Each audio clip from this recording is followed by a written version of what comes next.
especialista em mapeamentos com drones, asa fixa e multirotores, trabalha desde 2019 com treinamentos de drones e é empresário no ramo de geotecnologias. Com vocês, então, nosso palestrante Arnaldo Antunes dos Santos Neto.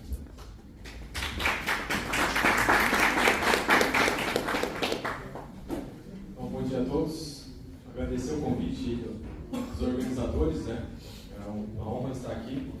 Cumprimentar os colegas também que trabalham no ramo. Para quem não conhece, eu sou instrutor do Senar aqui na região oeste. É um concurso aí de operação de drones. Vim já muitas vezes aqui até para Marechal, não só para produtor rural, mas também curso para segurança pública. O próprio pessoal do IPFROM aí, várias turmas com eles. Então, eu vou estar falando um pouco rapidamente sobre a minha história. Sou engenheiro civil, formado aí na Noroeste de Cascavel, e acabei caindo nesse ramo de drones. Sempre gostei muito da parte de aviação. Hoje em dia também sou piloto privado. Então, desde criança lá brincava com aeromodelo. E aí tive uma experiência muito legal nos Estados Unidos, lá em 2013. Nem tinha DJI direito, eram os Phantom 2, Phantom 1. Quem lembra daquilo lá? Tinha que colocar a GoPro, era um desastre, né? E olha o que DJI se tornou hoje em dia. Então lá a gente montava drones, multirotores e também asa fixa, para fazer fotografias, vídeos. E lá surgiram também muitos engenheiros procurando esses drones para mapeamento. Então foi um segmento que eu me apaixonei por trabalhar já também com geotecnologias, e o drone veio para facilitar o levantamento de dados. Aqui no Brasil comecei a trabalhar nessa área, juntamente lá com o pessoal do CTMigel, em Cascavel, que faz aí mapeamento das cidades para IPTU. E no Paraguai abri uma empresa onde a gente montava os modelos aí, asa fixa para mapeamento. Então, até hoje trabalho com eles. É um equipamento aí que consegue fazer grandes áreas, né? Para quem está acostumado aí com um drone, você consegue mapear 60, 80 hectares por bateria. Agora a linha Enterprise já vai para 200. Então, asa fixa você consegue 500 até 1000 hectares, dependendo da altura de voo que você for. Em 2019 comecei também como instrutor do Senar aí, viajando aqui no Oeste e ensinando os produtores a pilotar drone. Então, por que vamos falar de curva de nível? É um segmento que na nossa região, se o cara não estiver bem feito, vai tomar muito prejuízo. O pessoal da Depar estava aí antes, acho que já deve ter visto muito problema de erosão. Esse aqui é um exemplo aqui na região, onde nós temos esse canto aqui é um produtor e lá é uma produtora. Então aqui está acontecendo o quê? O segmento de água invadindo a área de um outro produtor e lá embaixo acabou sendo destruído uma boa parte da lavoura dela. Então entrou na justiça e através dessas fotos aí foi feita uma indenização por parte do produtor. Então a questão da erosão vem complicando aí desde o plantio, a colheita, a perda de insumos. Então, esse é um exemplo que foi feito há pouco tempo. O produtor tinha algum problema com o escorrimento de água. Então, nós fizemos um levantamento também de alguns produtores que o cara acaba não se importando, ele acha que não tem muita perda. Então, note aqui essa área, essa imagem é NDVI, todo mundo sabe o que é o NDVI aí, pessoal do colégio, viu? Já ouviram falar nisso? É um índice muito comum para analisar, digamos assim, a saúde da planta e contabilizar como está a tua área, quantos por cento está boa e quantos por cento essa parte vermelha já morreu. Então, nesse talhão, por exemplo, 7 hectares estavam perdidos. O que vocês imaginam que estava ocorrendo aí nessa parte vermelha?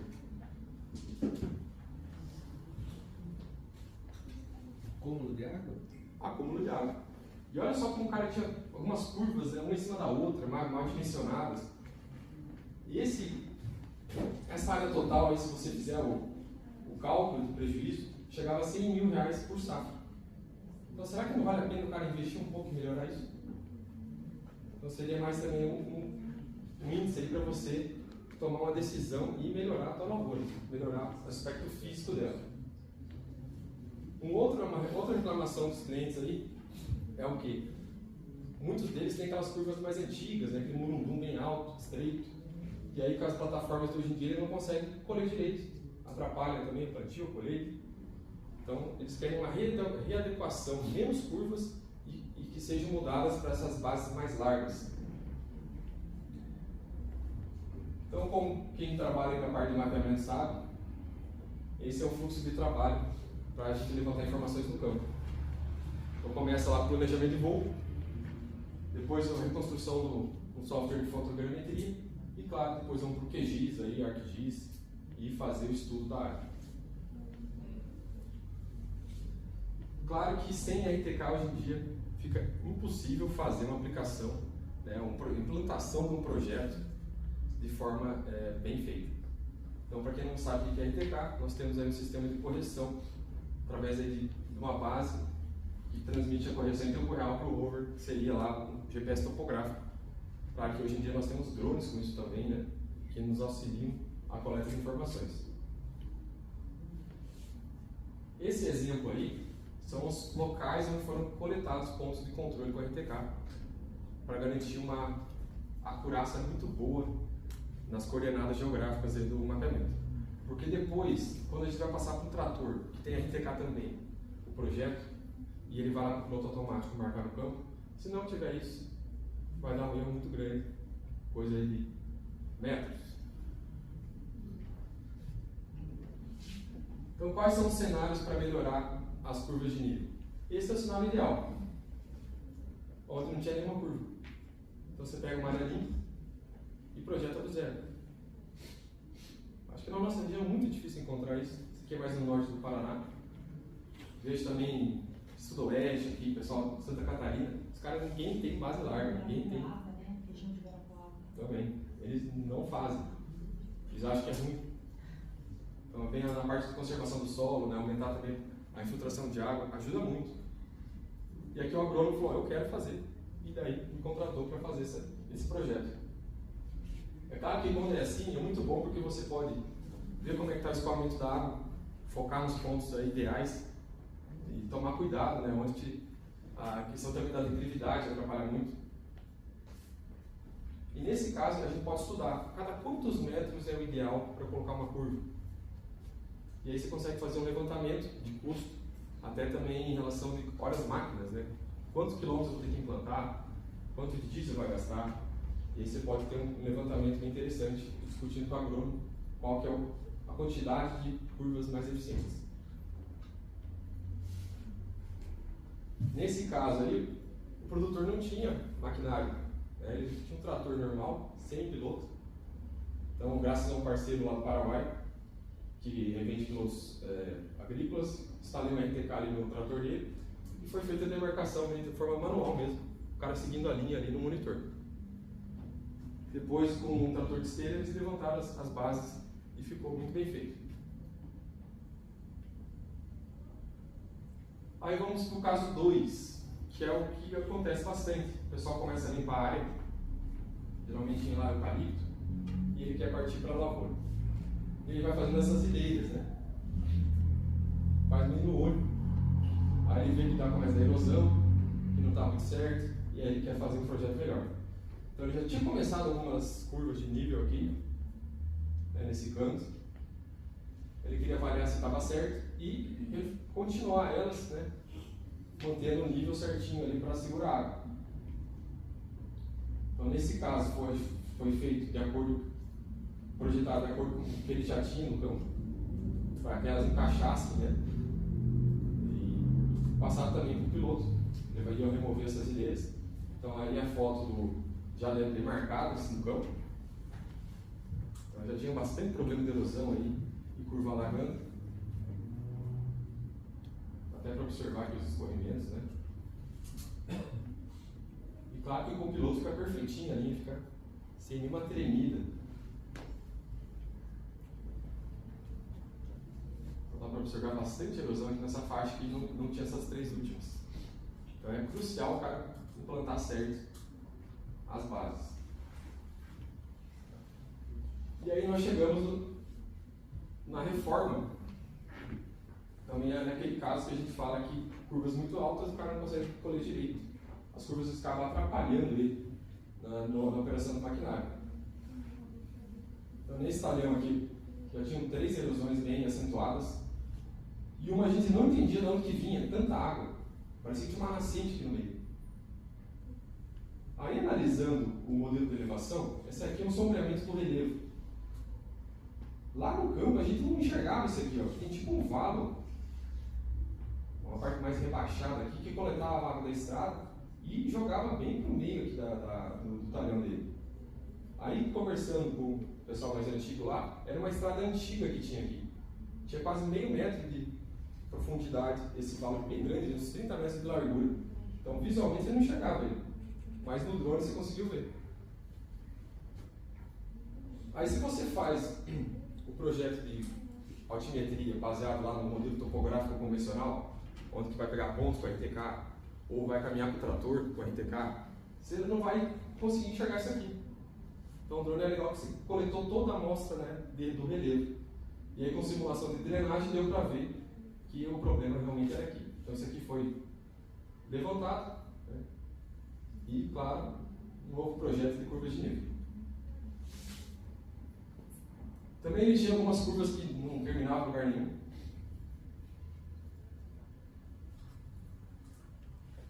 Aqui é o projeto. Olha, se você contar que tem umas 8 ou 9 curvas e foram substituídas só por 4, com bases bem mais largas para o maquinário conseguir trabalhar tranquilamente. E o pior cenário, onde ele quer aproveitar o máximo que ele tem. Ele não quer ficar desmanchando, não quer gastar a máquina.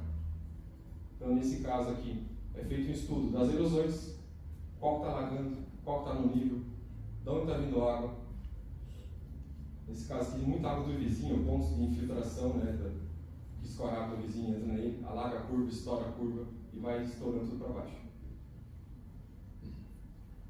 Então esse é um cenário assim, bem complicado, que você tem que analisar base a base, desenhar tudo e ir trabalhando. Mas é o que mais aparece. Então nesse caso foi feito um projeto ali individual. Quais curvas tinham que ser removidas, que estão em vermelho. Quais seriam novas para isolar a água do vizinho. E quais teriam que nivelar que estavam fora do nível.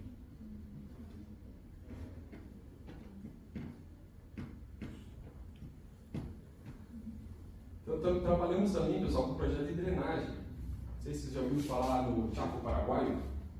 Uma experiência por lá. Uma área muito plana, baixa infiltração do solo. E o pessoal investe alto em pasto e acaba, às vezes, não retornando pelo alagamento. A zona chove pouco também, mas quando chove, a água acaba não infiltrando. Então, nós tivemos alguns projetos lá para drenagem. Foi feito levantamento topográfico, esse modelo aqui de elevação, sabendo por onde a água escoa, foram projetados onde seriam os valos. Isso aqui foi passado lá no pendrive, shapefile, para no monitor da máquina do produtor. E aí, com o implemento que ele já tinha lá, uma valetadeira em V, já fez os cortes rapidamente. Ele pode fazer manutenção disso. E poucas horas depois, a água que estava acumulada já começou a escorrer para fora. E ser acumulada aqui, ó, toda essa água vem para os sarramares aqui embaixo, onde está o reservatório de água dos animais. Eles dependem muito da água da chuva lá.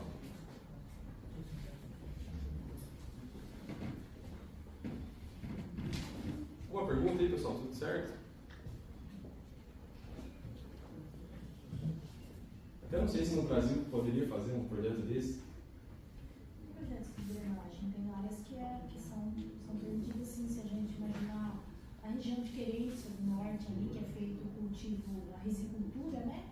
Cultivo de arroz, né? Aquelas, esqueci o termo agora, que crescia, chamando aquilo de banhado, várzeas, o termo técnico das várzeas é permitido fazer essa parte de drenagem, irrigação. A gente pegou uma fazenda também lá no Paraguai, que tinha 3 mil hectares, um arrozeiro acabou entrando em falência, e aí o proprietário comprou e querendo propor soja. Aí foi feito todo o projeto de drenagem, claro, com mini valetas, né? Aí foi um projeto bem mais delicado, porque aqui é para pastagem, né, para animal, não podia fazer valetas mais afastadas. Então, de acordo com a cultura, você vai ter que pensar num projeto bem mais adequado para isso. Imagino que aqui também tenha que ser estudada a localização dessa várzea, mas como eu falei, nós temos muitas várzeas no noroeste que já são cultivadas com arroz, né?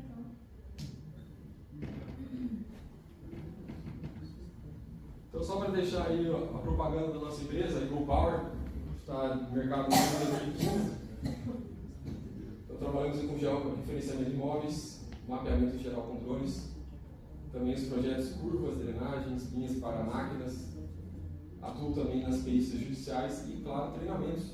Né, treinamentos para muitas empresas aqui da região, Toledo, Marechal, que compram drone para o seu dia a dia, precisam, né, do drone como uma ferramenta para levantar dados do terreno ou das construções.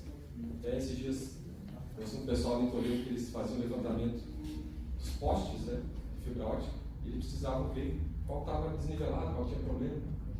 Empresas também no ramo de tecnologia solar, onde hoje em dia eles não sobem mais no telhado para medir lá o telhado. Escaneia a casa e já passa isso aí para o SketchUp, para um AutoCAD e cria todo o projeto de painéis solares ali em cima. Também estamos aí com um portal para facilitar a vida do produtor, quem quer entrar nesse ramo de mapeamento. Então, hoje em dia, quem trabalha na área sabe que precisa de um computador bom, um software caro. Então, a gente apresenta software, soluções open source, onde você pode realizar medições rapidamente, um escaneamento rápido ali com drone, 15, 20 minutos, uma meia hora de processamento, você consegue fazer medições ali que demorariam, às vezes, semanas, com os métodos atuais. Além de você poder analisar a sua própria cultura, com um drone ali iniciante, né? Um Mini 3, um R2S. Claro que a gente sabe que para fazer o NDVI você precisa de uma multispectral, mas existem outros índices, no caso aqui é um Vale, que ele usa o próprio RGB para analisar como é que está a saúde da planta. Então esse é um portal também gratuito, onde você pode comparar como está o estado vegetativo aí da tua lavoura. Então o próprio produtor pode fazer isso, semanalmente, se quiser. Então agradeço aí a presença de vocês. A ideia era ser bem rápido e objetivo. E estou aberto a perguntas.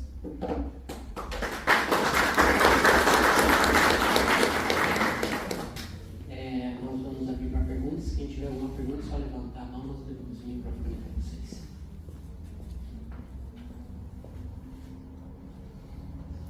Bom dia, meu nome é Richard, prazer. É muito bom esse tipo de serviço e a divulgação também. Eu de volta a fala, eu queria uma informação mais técnica mesmo. Quais modelos técnicos de carro vocês usam, de drones, a parte de processamento vocês fazem com quais softwares, DataShape, Civil, enfim, uma questão mais assim, pontual, claro, mas nesse sentido. Boa pergunta, obrigado pela pergunta. Eu tenho atualmente na empresa, lá a gente tem um CHC, a I-73 com uma I-93 de Rover. Então, eu sempre tinha um pouco de preconceito assim, com esses GPS mais novos chineses, né? Você fica assim, sempre trabalhei muito tempo com a Trimble lá no Paraguai, e era uma dificuldade, questão de pegar 10, 12 satélites, né? Depois você vê ali, baixa um zinho que está com 30 satélites. Então, esses GPS mais novos, tem a tecnologia de muitos mais canais, facilita o serviço. E até com câmeras. Hoje, esse 93 tem uma câmera, você vai plantar um ponto, ele vai mostrando ali na controladora onde você tem que ir. É muito mais rápido para trabalhar. Questão de drone, como eu gosto de trabalhar muito com casa fixa, pelo rendimento dele, eu possuo uns 4, 5 casas fixas. Ele não tem RTK, porque por ele voar muito rápido, o RTK acaba aumentando muito o erro dele. Você não tem uma taxa de atualização do GPS muito rápido. Mas por isso que eu capricho nos pontos de controle em solo, né, para garantir que a posição da imagem fique muito boa. E para isso eu uso o MetaShape. Tem também na parte de treinamento lá o Web e o ADM, que eu deixo aberto, né, até uma nuvem para o pessoal que quer aprender, que quer entrar nesse segmento e não tem computador, não tem software. É um software totalmente aberto que você pode trabalhar até na forma assim depois da interpretação. Eu não preciso ter conhecimento QGIS, por exemplo, para gerar um NDVI, aquele vale ali. O cara só clica, fitossanidade, já sai pronto. né, ou uma imagem. E, claro, na parte de processamento, o QGIS, também sou instrutor do cenário do QGIS, é um software, quem conhece sabe que é maravilhoso, né? É um pouquinho complicado no começo, mas depois que engrena, os plugins, hoje em dia com a IA, está aparecendo bastante plugin interessante para ele. Então, nós convidamos aqui à frente o vice-presidente da CIAPAR, Leandro Meyers, para a entrega do certificado ao nosso palestrante.